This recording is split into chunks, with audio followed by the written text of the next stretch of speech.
ఇకపోతే రేవంత్ రెడ్డి గారు Jubilee hills గురించి మాట్లాడతారు. రేవంత్ రెడ్డి గారు జూబ్లీ హిల్స్ లో ఎంత ఉంది ఇల్లు, అక్కడ పార్కింగ్ ప్లేస్ కూడా లేక పక్కన కిరాయికి తీసుకొని పార్కింగ్ ప్లేస్ పెట్టుకుంటారు. నువ్వేమన్నావు? రేవంత్ రెడ్డి గారి ఇల్లు మొదలు పెడితే ఇవాళ తెలంగాణ ప్రజలు ఇది గుర్తుపెట్టుకోవాలి. రేవంత్ రెడ్డి గారి ఇల్లు పెద్దమ్మ గుడి దాకా దాటిపోయిందంట ఇల్లు విస్తరణ. గీ ముచ్చట ఇంటే సాలిగా మీకు మిగతా ముచ్చట్లన్నీ గంతనే ఉంటాయి. అక్కడెక్కడో 2000 ఎకరాలు నేను చెప్పిండు ఫోర్త్ సిటీలో. అరే నాయన తీసుకురారా నాయన, నీకే మొత్తం దారదత్తం చేస్తామని చెప్తున్నాం. నువ్వు అంటున్నావు కదా దోపిడీ ఎవరు చేసుకుర్రో, వాళ్ళ కుటుంబ సభ్యుల పేర్లు చెప్తున్నావు కదా, వాళ్ళ అల్లుడు వాళ్ళ అన్నతమ్ముల గురించి చెప్తున్నావు కదా. నిజంగానే వాళ్ళు ఏదైనా చేస్తే మీరు సిగ్గెందుకు పడుతుర్రు? తీసుకురారు, డాక్యుమెంట్లు తీసుకొచ్చి ప్రజెంట్ చేస్తే 2 నిమిషాలలో తెలిసిపోద్ది కదా దొంగేవడో దొరవడో. ఉట్టిగానే నోరుంది కదా, ఉట్టిగానే మాట్లాడతాయి. నీకు ఏం లేకుండా కాగితం ముక్క లేకుండానే వచ్చి నడువులు ఇరిగినోని మెదడు దొబ్బినోని ప్రెస్ మీట్ పెట్టినవి ఇలా.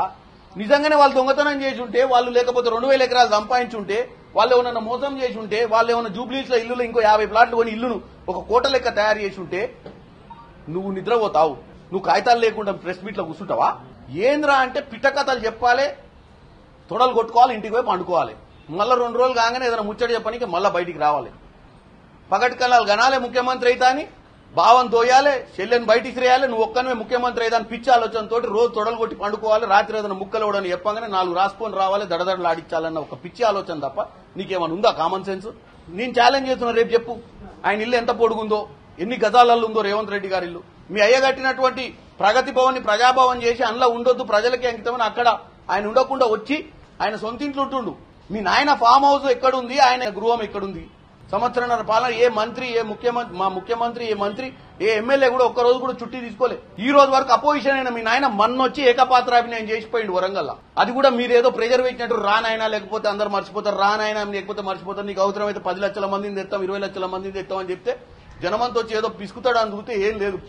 పాత చిత్తకాయ పచ్చడి చెప్పిందే చెప్పి పోయిండు. పోయి మళ్ళా అనుకుంటే ఎందుకురా నన్ను లేపుతారు, నేను ఇంకా ఛార్జ్ కాలే, ఛార్జ్ అయినా కొత్త అంటే మీరు మధ్యనే లేపిరు, డబ్బా కొట్టుతున్నారు నా గురించి అని.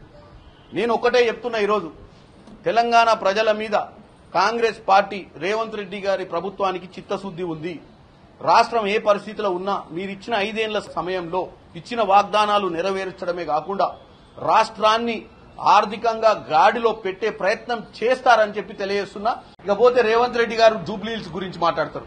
రేవంత్ రెడ్డి గారు జూబ్లీ హిల్స్ లో ఎంత ఉంది ఇల్లు, అక్కడ పార్కింగ్ ప్లేస్ కూడా లేక పక్కన కిరాయికి తీసుకొని పార్కింగ్ ప్లేస్ పెట్టుకుంటారు. నువ్వేమన్నావు? రేవంత్ రెడ్డి గారి ఇల్లు మొదలు పెడితే ఇవాళ తెలంగాణ ప్రజలు ఇది గుర్తుపెట్టుకోవాలి.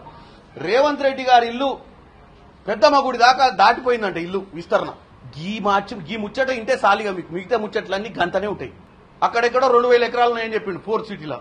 అరే నాయన తీసుకురారా నాయన, నీకే మొత్తం దారదత్తం చేస్తామని చెప్తున్నాం. నువ్వు అంటున్నావు కదా దోపిడీ ఎవరు చేసుకుర్రో, వాళ్ళ కుటుంబ సభ్యుల పేర్లు చెప్తున్నావు కదా, వాళ్ళ అల్లుడు వాళ్ళ అన్నతమ్ముల గురించి చెప్తున్నావు కదా. నిజంగానే వాళ్ళు ఏదైనా చేస్తే మీరు సిగ్గెందుకు పడుతుర్రు? తీసుకురారు, డాక్యుమెంట్లు తీసుకొచ్చి ప్రజెంట్ చేస్తే 2 నిమిషాలలో తెలిసిపోద్ది కదా దొంగేవడో దొరవడో. ఉట్టిగానే నోరుంది కదా, ఉట్టిగానే మాట్లాడతాయి. నీకు ఏం లేకుండా కాగితం ముక్క లేకుండానే వచ్చి నడువులు ఇరిగినోని మెదడు దొబ్బినోని ప్రెస్ మీట్ పెట్టినవి ఇలా. నిజంగానే వాళ్ళు దొంగతనం చేసి ఉంటే, వాళ్ళు లేకపోతే 2000 ఎకరాలు సంపాదించుంటే, వాళ్ళు ఏమన్నా మోసం చేసి ఉంటే, వాళ్ళు ఏమన్నా జూబ్లీస్ లో ఇల్లు ఇంకో 50 ప్లాట్లు కొని ఇల్లును ఒక కోట లెక్క తయారు చేసి ఉంటే నువ్వు నిద్రపోతావు. నువ్వు కాగితాలు లేకుండా ప్రెస్ మీట్ లో కూర్చుంటావా? ఏంద్రా అంటే పిట్ట కథలు చెప్పాలి, తొడలు కొట్టుకోవాలి, ఇంటికి పోయి పండుకోవాలి. మళ్ళా 2 రోజులు కాగానే ఏదైనా ముచ్చట చెప్పడానికి మళ్ళా బయటికి రావాలి. పగటి కళ్ళాలు గనాలే ముఖ్యమంత్రి అయితే అని భావం తోయాలి, చెల్లెని బయటికి రేయాలి, నువ్వు ఒక్కనే ముఖ్యమంత్రి అయితే అని పిచ్చి ఆలోచనతో రోజు తొడలు కొట్టి పండుకోవాలి, రాత్రి ఏదైనా ముక్కలు ఇవ్వడని చెప్పగానే 4 రాసుకొని రావాలి, దడదడలు ఆడించాలన్న ఒక పిచ్చి ఆలోచన తప్ప నీకేమైనా ఉందా కామన్ సెన్స్? నేను ఛాలెంజ్ చేస్తున్నా, రేపు చెప్పు ఆయన ఇల్లు ఎంత పొడుగుందో, ఎన్ని గజాలలో ఉందో రేవంత్ రెడ్డి గారి ఇల్లు. మీ అయ్య కట్టినటువంటి ప్రగతి భవన్ ని ప్రజాభవన్ చేసి అందులో ఉండొద్దు ప్రజలకి అంకితమని అక్కడ ఆయన ఉండకుండా వచ్చి ఆయన సొంత ఇంట్లో ఉంటుండు. మీ నాయన ఫామ్ హౌస్ ఎక్కడుంది, ఆయన గృహం ఎక్కడుంది? సంవత్సరంన్నర పాలన ఏ మంత్రి, ఏ ముఖ్యమంత్రి, మా ముఖ్యమంత్రి, ఏ మంత్రి, ఏ ఎమ్మెల్యే కూడా ఒక్కరోజు కూడా చుట్టి తీసుకోలే. ఈ రోజు వరకు అపోజిషన్ అయిన మీ నాయన మన్నొచ్చి ఏకపాత్రాభినయం చేసిపోయిండు వరంగల్. అది కూడా మీరేదో ప్రెజర్ పెట్టినట్టు రానాయన, లేకపోతే అందరు మర్చిపోతారు, రానాయన లేకపోతే మర్చిపోతారు, నీకు అవసరమైతే 10 లక్షల మందిని తెస్తాం, 20 లక్షల మందిని తెస్తామని చెప్తే జనమంతా వచ్చి ఏదో పిసుకుతాడు అని చూస్తే ఏం లేదు. పాత చిత్తకాయ పచ్చడి చెప్పిందే చెప్పి పోయిండు. పోయి మళ్ళా అనుకుంటే ఎందుకురా నన్ను లేపుతారు, నేను ఇంకా ఛార్జ్ కాలే, ఛార్జ్ అయినా కొత్త అంటే మీరు మధ్యనే లేపిరు, డబ్బా కొట్టుతున్నారు నా గురించి అని.